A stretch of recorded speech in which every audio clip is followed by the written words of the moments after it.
Welcome into the Jon and Lebo show. Alex Lebo is here. John, out in Ithaca, New York. I'm in Andover, Massachusetts. I don't think I've ever said where I lived on this show like these. I've said where you lived. I've gone out of my way to make sure everyone knows where you live. Thank you. I don't think that's a good thing. Hopefully we have no serial killers listening to this show because we'd be in trouble. I would. You'd be fine. You'd be fine. I'd be in trouble. Although I just said you're in Ithaca. Are you trying to say that you're more appetizing for a serial killer to kill and or eat than I am? Well, to eat, I'm definitely more appetizing. What are you, $1.55? I wish. I wish. Yeah. So I mean, if you want a hearty meal, I mean, come on. Can you even deny that? What would you rather eat? A cow or a goat? It depends what kind of mood I'm in. Most days cow, but some days I'll be like, all right, a little variety. Why not? I guess so. So. Hey, maybe the serial cannibal murderer is on a goat kick. Just wants to eat some goat. Yeah. Okay, this has gone off the tracks. We're only a minute in. I'm only so lucky. So how you been, John? We didn't have a show last week. We should announce why we didn't have a show. Yeah, because you got a new job, man. Congrats. I got a new job. I got a paying radio job, which is great. This whole summer, I've been doing things here and there, mostly here. And that's a Always Sunny in Philadelphia reference for those of you at home. Great show. And yeah, I've been doing this podcast. I've been doing the Calling It podcast. I've been doing work for clnsradio.com. I have an upcoming gig with the Islanders hockey junior hockey program in Massachusetts. But a couple weeks ago, I got offered a job with 980 WCAP out in Lowell, Massachusetts. It's a pretty old station. I actually have they've been around forever. They've been around since like the 60s. And it's like a local station, community station type of thing. They have a pretty good reach. And I host a Friday night football show where we send correspondents out to various games in the area, and I'm the studio host going out to those correspondents, updating people on the games. And we have another show tonight, 6:30 to 10. It's 3.5 hours to fill, so it's a very valuable experience for me. It can get kind of difficult to fill that time when you're talking solely high school football, but fortunately, in this region, there's a lot of information. It's better than, Central New York, upstate New York, where I was last year. Were you able to find the correspondence? I remember you were telling me you had to find like 15 in the span of like a day. I had to find like 10 in like a 48-hour period. How did you find them? I didn't find 10. I'll just come out and say that right now. I got probably like 5 or 6. I got 2.5. But the good thing is people listen to the show. It's weird to have a show. Sorry, I got phlegm in my throat. It's weird to have a show where people actually listen to it before you were on it, and actually like you get listeners. It's something I'm not used to in radio. I'm usually hosting podcasts where we have, if we had 30 viewers, listeners, it's a great thing.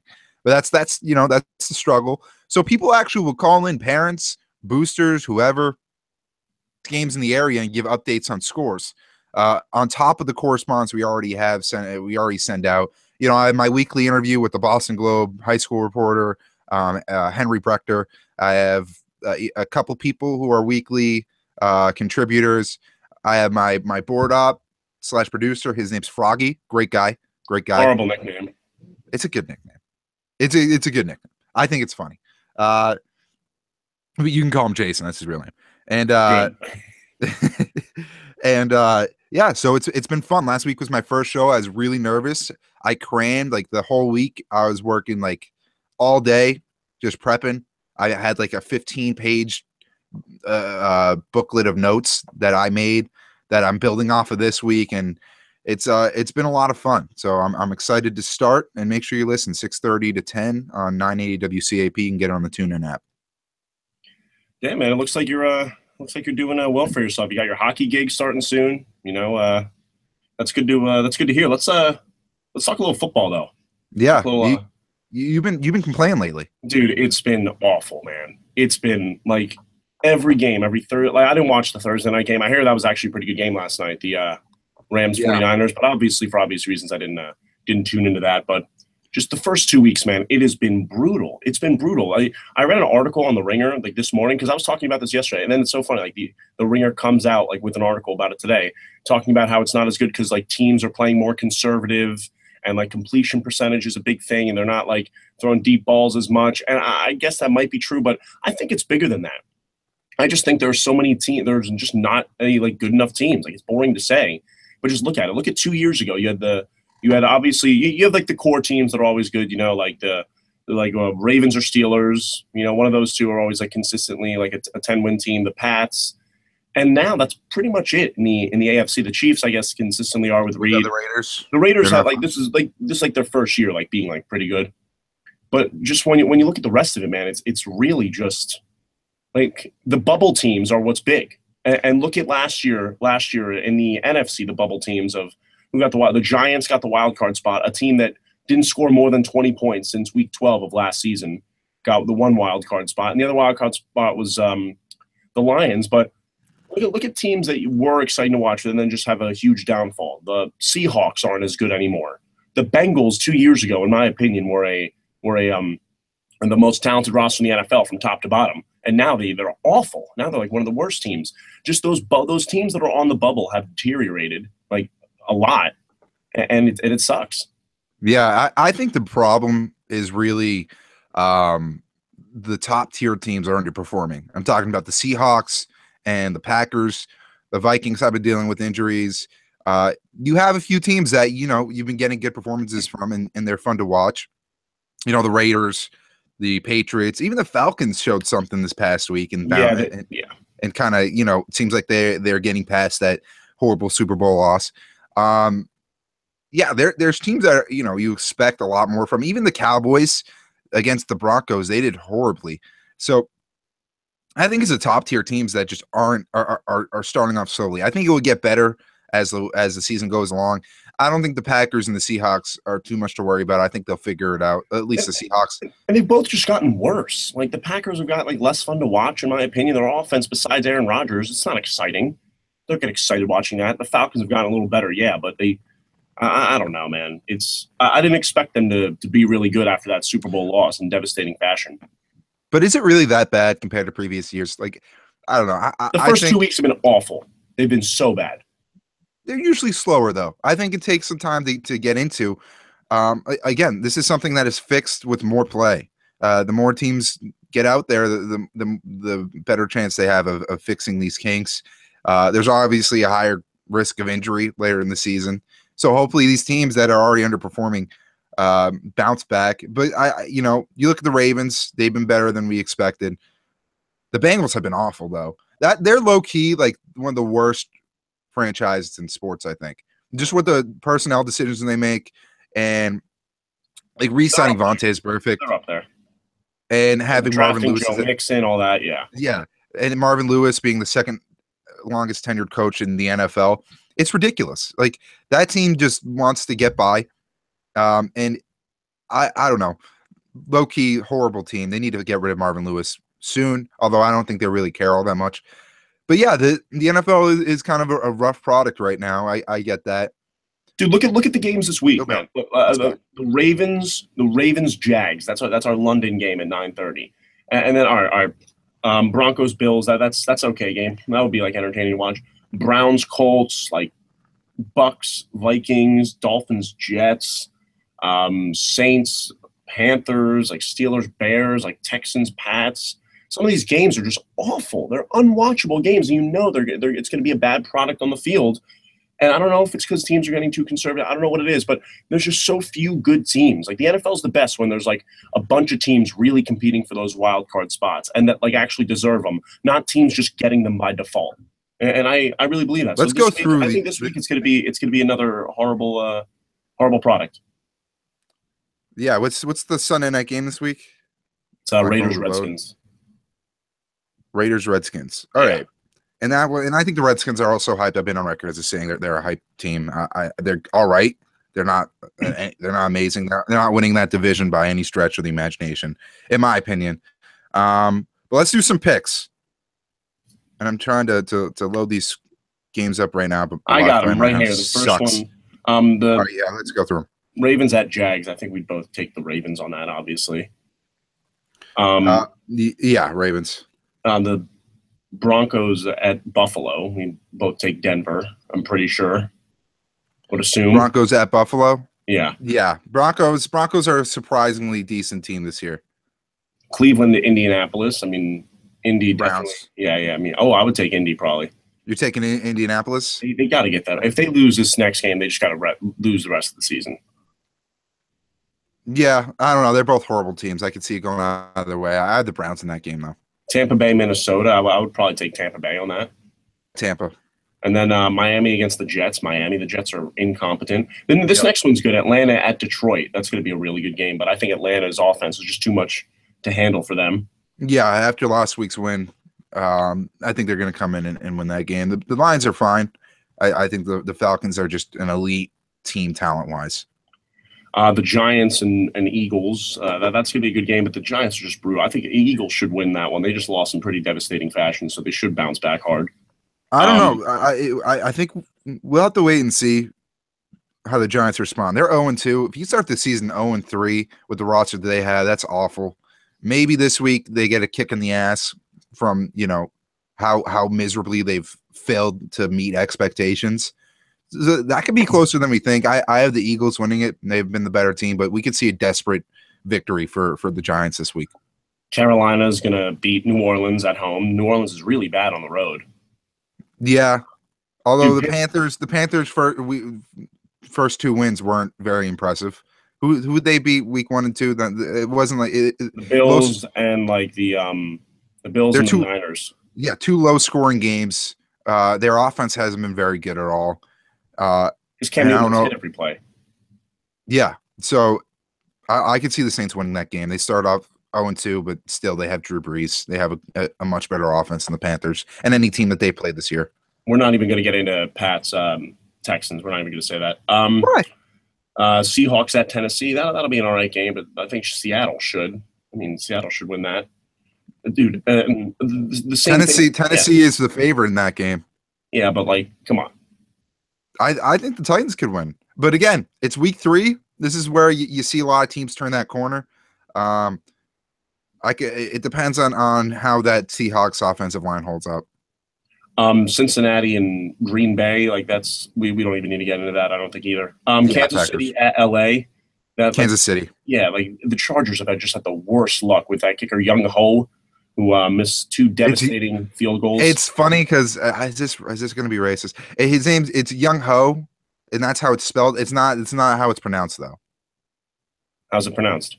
It's like Young Hay or it's something. It's not pronounced Young Ho. Young Ho. You can call him that, but it's not okay. I think the Raiders should win in Washington on Sunday night.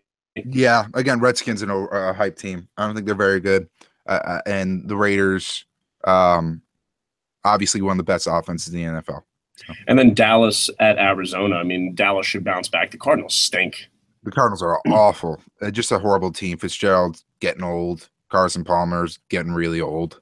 And I think their window's definitely closed.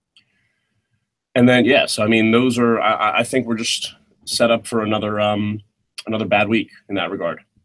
Let's talk about the Aaron Hernandez findings from the other day. Yesterday, his attorney came out and saying that he's filing a lawsuit against the NFL and the New England Patriots because they did a autopsy and they studied his brain. I think it was at the BU Medical Center, whatever they call it, and the amount of CTE damage that he had in his brain was that of a 67-year-old retired NFL player.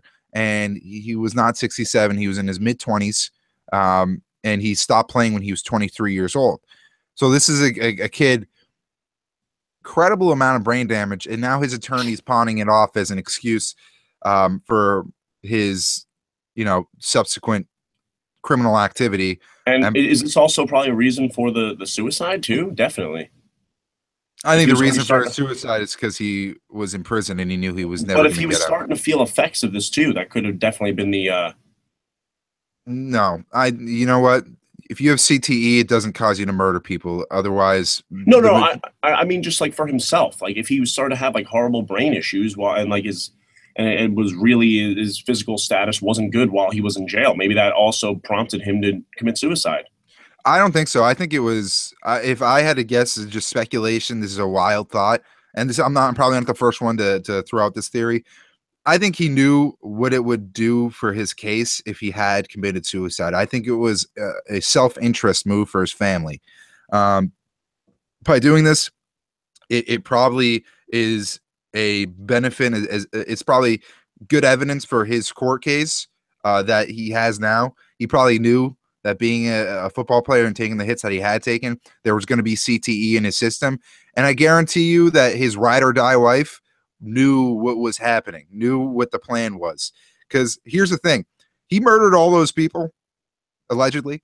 And his wife stuck with him the entire time, knowing that the evidence was insurmountable. She never made excuses saying it was a CTE. No, she was Bonnie. He was Clyde, and she knew that he was not a very good person, and she was complicit in it because she too was also not a very good person.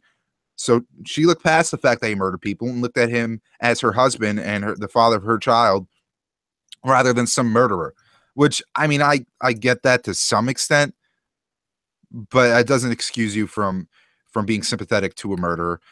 And that was never something that was brought out into the forefront. I think everything he did, I think it's because he was a bad person. I don't think it was the NFL's fault. I don't think it was the New England Patriots' fault. I don't think it was football's fault. Yeah, period. obviously like we came to that conclusion, but I mean the CTE, it's just interesting to actually end up talking about CTE where it doesn't end up being something that with like related to football, whether or not football ends, is just related to someone just like another like cherry on top of all like the issues and horrible life that he had and just like the scumbag that he was.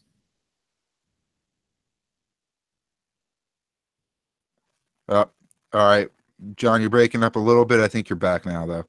All right, I saw one tweet that I just want to share. I thought it was, if I can find it, it's Jim Norton, who's a comedian. He said, "I'm glad Aaron Hernandez's fiance is suing the NFL because it's their fault. He killed people, fell in love with the guy, and then hung himself." And it's just like, Jeez. It's a rough tweet, but it's true. Like the guy needs to be responsible for his actions, and I'm not gonna feel bad that he did this stuff.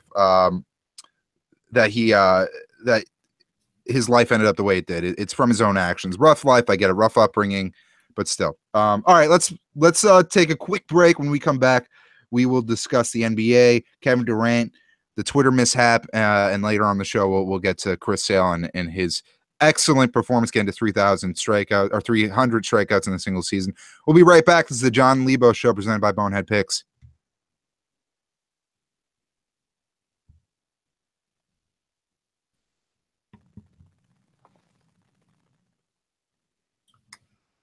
Welcome back into the Jon and Lebo Show. If you're just we're about to go over some little NBA action, then later in the show get into Andrew Wiggins and some MLB thoughts getting into that. But first, I want to talk about the whole Kevin Durant Twitter stuff because I know some guys also have like other accounts that they run, but that was just ridiculous, man. And I know how you feel about Kevin Durant. I know you think he's really weak, and this shows just how sensitive he really is. And this is what I think it is with Kevin Durant. He made this move, signing with the Warriors, whatever, a very like polarizing move, you know. And what happened was he thought, okay, I'd be able to take all like the shit that came with it. And it turns out he couldn't. And he couldn't. And it really got to him as a player personally. He got his championship, but it really got to him. And he really thought that he would be able to get over it and be fine with it, but it ended up that he wasn't. Yeah, I don't know. The more I see stories like this, the NBA seems like such a diva league. Just like a lot of really sensitive people playing the NBA, and a lot of self-absorbed people playing the NBA, and this proves that Kevin Durant is a puss. Like he does care. He tries to put on this persona like I don't care. It all I just brush it off. Like no, it really affects you, and like that sucks, but it does affect you. And I do feel bad for him to some extent about that. But to have fake Twitter accounts, and I want to find these Twitter accounts. I don't know if they have. To have fake Twitter accounts that bash your former team and your former coach is just such a snaky move, such a little baby move. Like I don't know. he really does not help himself with what he does. If I were him, I would get off of Twitter, period. It doesn't help him at all. And it's really backfired and I think ruined his reputation in some extent. And I want to see how people like Connor, our favorite listener, I want to see how he responds to this, because there's been so many people who make excuses for this guy. And for this to come out, it kind of proves that he is a little baby. Like, you can't deny it at this point.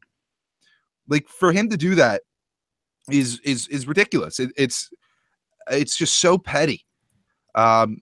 And the guy makes so much money. You think he'd be more secure than this, but he's just an insecure basketball player. He is. And you know what it was, man? People used to like respect him and really like him as a player. That he was my favorite player coming out of college. He was. When he came out of college, when Kevin Durant came out of college, the second he got drafted, I bought his jersey. I still have his jersey on the Sonics. He was just my favorite player. You know, there's never anyone like him. Then when he was on the Sonics for that 1 year, and then the Thunder, like, people grew to really appreciate him. He took him to the finals. They were the young stars of the league.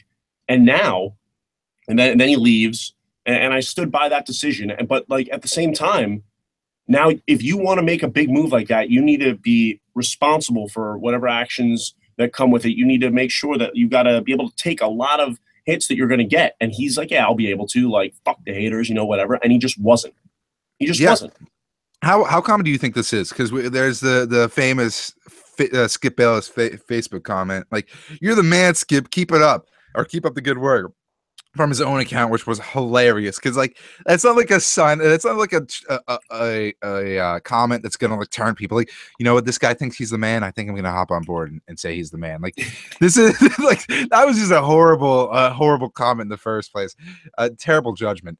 But, like, how many, like, famous people, not only basketball players, because I bet LeBron does this, how many famous people do this? Like, how common is this? Because this isn't, like, whenever stuff like this comes out, my initial reaction is like, okay, so this is something that a lot of people do. If this guy's getting caught with it, like, he's not the only person to do it. It's like cheating in sports, stealing signs in baseball. Like, they may have gotten caught, but guess what? It's not like they invented it. It's not like is someone there took it from this guy at this team. And like, I look at Kevin Durant as other people do it. So why is it a big deal? He does it. It's a big deal because of what he said, and that he wasn't more careful with it. And, like, he hurt, like, that whole franchise. That makes him look so bad. It's not like he said, like, something different, like, man, like, shut up, like, KD's great or something. He came after Billy Donovan, who's a very well-respected coach in this league. He came after that whole Thunder team with the whole team of Russ. Yeah. Like, that's something. If you're putting out stuff that harsh, you got to make sure that you're not on your Twitter account. How does this affect not his reputation with fans? How does it affect his reputation with his peers, with other players in the NBA?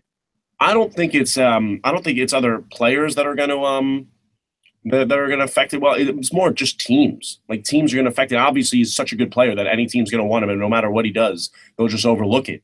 But you got to take a look at this in the sense of, like, he's like, look, the Warriors are pissed off at him, and they should be. That makes them look bad too. Absolutely. It makes the Golden State Warriors look bad. I don't know if it makes them. I think you gotta be responsible for your own actions. I don't think it's the Warriors' fault. I think this kind of affects his reputation with his peers, though. And this is gonna be something, like, it's gonna be one of those tiny things. Like, it's not that big of a deal in the grand scheme of things, but it's weaselly. And I think other players will look at this and be like, that was really weaselly what he did. Like, throwing his other teams under the bus, having another Twitter account is so it's I don't know. I can't even find the words. I just think that that's something that will definitely affect his reputation with other players across the league, just as much as it affects his reputation with the fans. Guys love to shit talk each other. You know that. Guys love that. And they're going to call him a cupcake, and they're going to call him whatever. And he's still going to be one of the better players in the league. But it's just what's going to happen. It helps when you have the backing that he has on his team. All right, Kyrie Irving went on First Take. Was asked by Stephen A. Smith if he clued LeBron James in on any during this process being traded to the Celtics, wanting to leave Cleveland. He said no. Stephen A. Smith followed it up saying, "Do you feel bad?" He's like, "No. Why should I feel bad? It's my career, not his." And he's very stern. To me, this proves that as much as he respected LeBron James, the athlete, the basketball player, the leader, maybe not even the leader, but the basketball player, he didn't like the person. LeBron James is a douche. He's a douche. I think other players in the league think he's douchey. They respect his greatness. They respect what he does.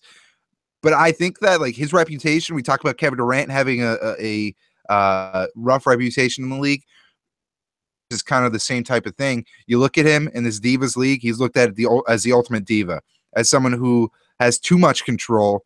When the reality is he may be a really smart basketball player, may be really good, but he's still a player. He's still somewhat of a peer. I think Kyrie, with the caliber of athlete as he is, he had the luxury to be like, you know what, I deserve better than this. I don't want to be second fiddle. I don't want to be, he said, I don't want to be sunned. And that's the way it was with LeBron. I don't think it's anything too personal with LeBron just like much. I think it's more of just him. He wanted to be the man. He wanted to be the man. Do you think he likes LeBron James as a friend, as a person? I think he doesn't have a problem with him. I think he just wants his own thing. Maybe he doesn't. Maybe he just wants the best for himself. And I think he's a very articulate guy too. On First Take, he's a little too wordy. I think he but sometimes saying, he misuses words a lot. They wanted him so bad. They're like, "Tell us you hate LeBron. Tell us that you left." No, they made it seem like he had an obligation to clue LeBron in, which that annoyed me because he had zero obligation. But I don't agree with you. I think remember when he was at that wedding? Whose wedding was he at? J.R. Smith. No, it was like who was it? I forget who it was, but the Warriors were there. It was like Iguodala, Curry, Thompson, all those guys were there, and they were making fun of LeBron, kind of mocking him in a way, doing his dances. You know how he does his dances when he works out. They were mocking him, so they were pretty much saying like, "This guy's a douche. It's funny to make fun of him. Like he may be great, but he's douchey. Like that's the reality." And when you're playing with a guy like that and he has as much power as he does in that locker room, I could see you weighing out the options and being like, one, he's not coming back next year. He doesn't care about me. Why should I care about him? Because he is selfish at the end of the day, LeBron James. Two, he treats me like I'm a little child. I'm one of the best point guards in the NBA. And if it wasn't for me, he wouldn't have the title with Cleveland. And three, I don't think they're beating the Warriors, and I'd rather do something that's better for my future than stay with this team for the next couple of years and have to wait out free agency. I agree with you a little bit. I agree with you a little bit, but I'm just saying I think everyone's making it way more like personal, bad bloody than it is. It is personal, but like I think people are blowing it out of proportion. He wants to be a winner. He wants his own legacy. He wants people to look at him as not LeBron's bitch. He doesn't want to be Scottie Pippen. He wants to be Kyrie Irving. He wants a coach. I think he wants to play under an actual coach. And not a coach by name only. Right. I think it was just the situation. Like he got his title. He knows whatever. He just wants to go to Boston. Like it worked out perfect for him. He wants to go to Boston. He wants to be the man on a great team, and he wants to reach his full potential as a player. I don't think that's too much of a dick move to ask. Yeah, I agree. Let me ask you this one question though, and then we can move on to the Wiggins contract. Do you think that Kyrie Irving thought that LeBron James had too much power on the Cleveland Cavaliers? That probably has part of it. I mean, he never. I don't know. That's definitely yes or no. Yes or no, John. Direct answer. Stop sidestepping the question. Probably. He probably thought that, but I don't think that was a overweight, like a huge factor in any of his moves. So yes, he thought that. If you had to say yes or no, put your life on. Sure. Yeah, he did. I guess he did, but yes, I don't think it was a big deal. Yes. I think he thought LeBron James had too much power. I think LeBron James pissed him off. I don't think he liked LeBron James as a person. I think he liked the athlete LeBron James, but as a person, he was douchey. He was self-absorbed, and he was maybe a little disrespectful to the guy the caliber of Kyrie Irving. He didn't say all that with his words on First Take, but I think his tone kind of spoke for itself. And he, you know what, he said, I respect the hell out of the guy. He helped my career immensely, but he is, it's about me and my future. So he answered it correctly, but I'm reading between the lines. And by everything that we have in front of us, I think that's fair to say that he did not like LeBron James, a person. Yeah, I mean, but I think it was more of a basketball move than that. I think it's both. If LeBron James had a 5-year deal with Cleveland, maybe he stays. But he didn't. LeBron James is out. LeBron James cares about himself more than anyone else. Why shouldn't Kyrie do the same? Yeah, man. You want to get into this Wiggins extension?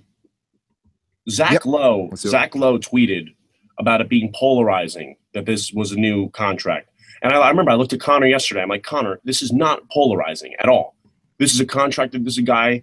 What did he say? Did Connor agree with Zach Lowe? This guy deserves this money. It's not a polarizing deal. And obviously, and then I thought, like, for a second, I was just like, wait a second. Like, people are definitely going to be on the wrong side of this deal because the Timberwolves stink. And he's like, yeah, like, you're right. Like, it is a polarizing contract because of that. Because the Timberwolves stink, people are going to, like, not like this deal. And also because he was so hyped up in college. This is a player. Andrew Wiggins is a player who averaged 24 a game at 22 years old, showed tremendous athleticism, upside, is great on defense, and all that stuff considered, averaging 24 a game for a young player. Look at what Otto Porter Jr. is getting. Look at what some of these guys are getting, the super max, and they don't even like deserve it as much. How does Wiggins doesn't deserve the super max? And this is my problem. This is why it's polarizing. This is the problem I have with the people that are against it.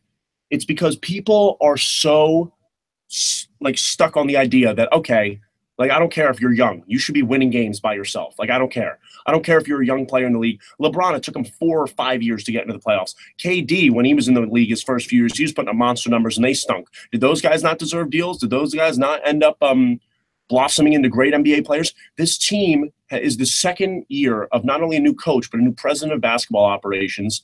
Andrew Wiggins is 22. Karl Anthony Towns is 21 or 22. Like, you're just getting in Jimmy Butler. There's some pieces of the puzzle are there. You just got to put them together. And people just are so like if you don't end up having like a great year, if your team doesn't have a lot of success with you as a rookie, like it takes a few years for rookies to end up winning games. That's just how it is. Yeah. I mean, in 3 years, we're going to look at this deal as a good deal. Like that's the reality. You know this is a good deal. You know it is. This is the market for players. You're averaging 24 a game, and you showed tremendous that you have a high ceiling. You're going to get this money. He's 22 years old, and he's 22 years old, already averaging 24 points per game, extremely athletic, extreme upside, and potentially, in my opinion, a top 5 player in the league. He could one day be a top 5 player in the NBA. Along with Karl Anthony Towns, I think he will definitely be a top 5 NBA player sooner rather than later. He's already a top 5 big man, in my opinion. So you look at this, you max both those guys like that. They are the future of your team. You have Jimmy Butler. He's 27. He's also a part of the future. But this is a no-brainer for me. The fact that people are second-guessing this is ridiculous. He's 22 years old. He's already been a stud in the league. Why wouldn't you lock him up? Again, I go back to in the MLB, this happens all the time. You sign a player to a really big deal. Porcello a couple years ago was that guy, although this year he's not playing up to that. And guess what? In another 2-3 years, that deal looks really, really good. The Sox had the chance of signing Lester to a 6-year, $120 million deal. 20 per year. Right now, he's a $25, $30 million a year guy. That's just the reality. Maybe not right now, the second, but he's been worth that in the past couple of years. And that's because the market keeps increasing. And I know it's apples to oranges with the MLB cap and the MLB and the NBA. There's no cap in the MLB, but I still think the market is going to continue to go up. And this guy in 3 years will be worth this contract. And he is now just because of the investment. So I think it's a no-brainer. I don't think it's polarizing at all. I think it is polarizing, and I think it's stupid that it is. So maybe that was the frustration that I saw. But look, if you're Minnesota, it's more of a no-brainer because he has played well and showed a lot of potential these few years. Imagine if he averaged like 14 points per game or 13 points per game, and he showed some upside but not really anything. What are you supposed to do? What is supposed to happen in that case? Like what? Like that? Yeah, that's tough. Now, with the upside that he's shown and how he's played, it's a no-brainer. Yeah, it's a no-brainer. He's a freak athlete, and he's got so much room to grow. Will he become a top 5 player in the league? I don't know, but I think the fact that they see the potential that he could, with the proper guidance, do it. What? You're rebuilding this team with all these young assets. What are you supposed to do? Let him be an unrestricted free agent at the end of this year, make him sign a qualifying offer, and then have him leave? You traded Kevin Love. You traded Kevin Love for this. You traded one of the better big men of the 2000s, or late 2000s for this. Like, and you're just going to let him walk because he might like $150 million. Who else is going to get that money? Who else is more deserving of that money in the league than this guy? Nerlens Noel just is asking for the max. That should tell you all you need to know. If he expects the max, not that he's ever going to get it because he's not even close to worth the max. Why is Andrew Wiggins getting it such a surprise?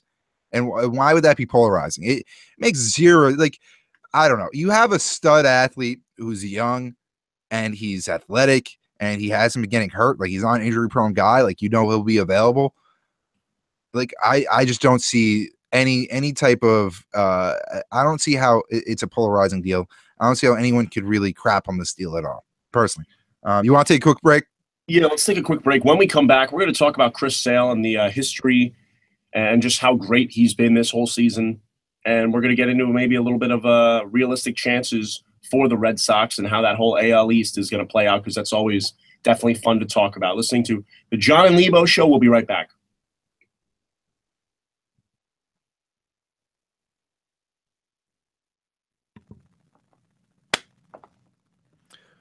Welcome back, Jon and Lebo Show. Alex Lebowitz here with John Sokoloff on this Friday morning, maybe Friday afternoon if you're listening. Might be Saturday afternoon if you're listening. Who knows? Anyway, Chris, sorry, that was awful. Chris Sale, he got the 300 strikeouts. First AL pitcher to do it since one of the best pitchers that ever lived, Pedro Martinez. He did it back in 1999. And just to clarify, the reason why it's a bigger deal for the AL pitchers to get it than the NL pitchers is because you're guaranteed at least a couple strikeouts from facing the opposing pitcher if you're in the NL. So Clayton Kershaw doing it a couple of years ago was cheap in my opinion, because I guarantee you that that he had at least 50 strikeouts against opposing pitchers, which would keep him under 300.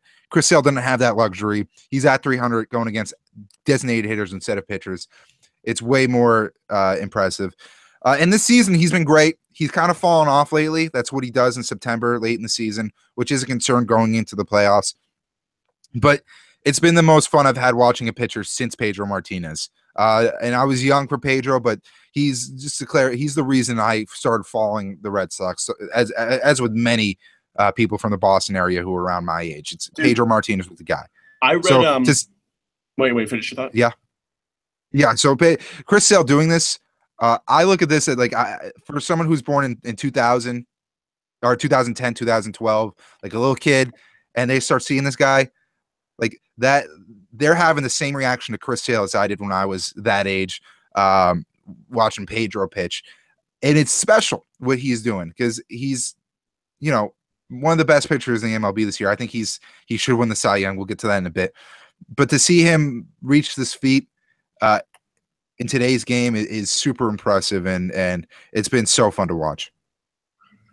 I read something about like his workout routine, and it's like crazy because he's the same height as me, and he's skinnier than I am. Yeah, but he's just so deceivingly like strong, and his workout routine is nuts. He's like a psycho, and obviously like most athletes, when they're like this good, like most of the time they end up being like psychopaths a little bit. That's just how it is. Yeah, but, I mean, you have to have an edge. I think he should win the Cy Young. This is a incredible achievement, and what are the realistic chances? Like, obviously, everyone would love to see a Red Sox Yankees ALCS, but I don't think that's going to happen at all. What are the realistic chances? Would you rather see them go up against Houston, Cleveland? Well, obviously, Cleveland's been on the tear lately, but in a couple weeks, who knows? Like, you know how quickly teams can get hot and cold in baseball. I'd much rather see them go against the Astros. First, I want to touch on the fact that John Farrell sent Chris Sale back out on the mound. In that game, he was at 299 strikeouts. He was 98 pitches deep, and the Sox had a 9-0 lead through 7. He sent him back out in the 8th to get the 300 strikeout, which I thought, I think it's a little overblown. I don't think you should send him out there. I don't think it's that huge of a deal, though. He went 110 pitches, and the reality is the next 2 starts, he won't be going that deep into games. So you wanted to get that 300 strikeout in a game where he went 8 scoreless, striking out 13. If you're going to do it, that's the game to do it. I don't think it's that huge of a deal. I think you should put, your team's priorities ahead of milestones. But I understand why they did it. I'm not one of those guys who's going to go off on him. In regard to the playoff matchup, and in regard to the Cy Young thing, I'll start with that first. Yeah, I think Chris Sale should get it, because when you get to 300 strikeouts, that's like getting to 62 home runs. Maybe not quite the same. Again, it's apples and oranges. Maybe like 55. No, it's like 60. You're wrong. So I think it's so impressive that you got to give him the Cy Young. His ERA might be a little bit worse than Kluber's. Kluber's had an unbelievable year, but you get to 300 strikeouts to be that dominant is remarkable. And he's had so many games where he's gone into double digits with strikeouts, and he's been so dominant against his own division. He's been so dominant in big games. You got to give him the nod. In regard to who's the better matchup, it's absolutely the Astros. Last year, you saw in the ALDS, the Indians swept them. They couldn't even get one game. Their pitching staff was horrible. This year, you have Chris Sale, who's a new addition. You also have Drew Pomerantz, who's resurrected his career in a big way. So it's different. On top of that, the Indians are a much better team. So I'd rather play the Astros 10 times out of 10. Let the Yankees play the Indians round one. If it would be the Red Sox Yankees ALCS matchup, that would be remarkable. I would absolutely love that. Unless if the Red Sox lost, I'd probably go into hiding. So it's you would go into hiding. Why would you have to go? Why would you have to go into hiding? I want to go into hiding. I just wouldn't want. I'd stay off Twitter because I hate Yankee fans. Go into hiding. Anything. You'd be that guy that's hiding that no one's looking for. Have you seen Alex? I think I went to the bathroom. Okay. Yeah, no. So it's absolutely the Astros are the better team to face for the Red Sox. Chris Sale has been brutal against the Indians this year and in his career. So if they could avoid playing the Indians altogether, I'd be happy. Although I do think Chris Sale will pick it up.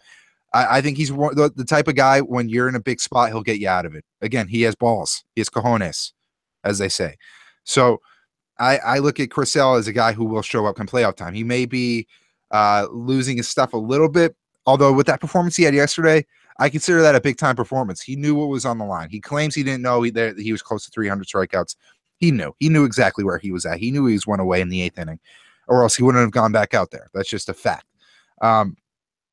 I think come playoff time, he will be dominant, and you'll see why Chris Sale is as good as he is. And it'll be his first playoff matchup too. It'll be first playoff start. Playoffs, yeah. Never pitched there. I'm so excited. I'm more excited for that than anything. I just hope that Pomerantz doesn't shit the bed. I hope that whoever their third and fourth starter, which is up in the air right now, it's another discussion that we should have next week. I hope whoever they are also, doesn't shit the bed like they did last year. You have David Price coming out of the bullpen, which I feel more comfortable with than him in the starting rotation. But is it going to be Eduardo Rodriguez? Is it going to be Doug Fister? Is it going to be Porcello? Who's going to make up that third and fourth spot? And whoever the fifth guy is, whoever's left out, is probably not even making the roster. So it's going to be interesting to see how this last week and a half of baseball shapes up. They also end the season with a 4-game series against the Astros. So that could not only decide home field advantage for that series, but dictate the matchups in general. So we'll see how these upcoming series for the Sox against the Reds and the Blue Jays go, and if the Houston Astros series will actually be of significance, because they potentially played 9 games in a row against that team, which we could get sick of, but I think it will make for some good baseball. I can't wait for the playoffs, man. The AL has a lot of good matchups. The NL's got some good ones too. Can't wait to see the Dodgers blow it again. I can't wait to see who's going to come out of the NL, because I really don't have any idea. Same with the AL. It's going to be so any team in the playoffs, with the exception, I think the Rockies could end up coming out of each league, in my opinion. Yeah. I mean, the Dodgers have it locked up. The Indians have it locked. I think most divisions are pretty. Yeah, I think the divisions are locked up. I think coming out of the AL and NL, it's always up in the air. I made this point before, but it's about who gets hot at the right time. And that could be anyone from the second wild card team to the number 1 seed. So baseball, and we'll see how it shapes up. And we'll make our predictions next week. Let's save that. All right, yeah, I'm definitely down. When do the playoffs start? Like early October, first day? Yeah, it's so I think October 3rd or 5th, one of those 2 days. Can't wait. Yeah, it's gonna be fun. We got playoffs. All right, so that's going to do it. We'll be back next week. We have a new time, though. We have not announced. Wednesdays is when we're going to start recording this. So I'm going to split it up. Mondays I have Calling It. Wednesdays I have this. We have Jon and Lebo show. Fridays I'll do my show on 980 WCAP. Do some stuff for CLNS in the meantime, and then also start October 1st is my first game for the Islanders. I'll share the link next week. So thanks for joining us. For John Sokoloff, I'm Alex Lebo. We'll be back next week on Wednesday.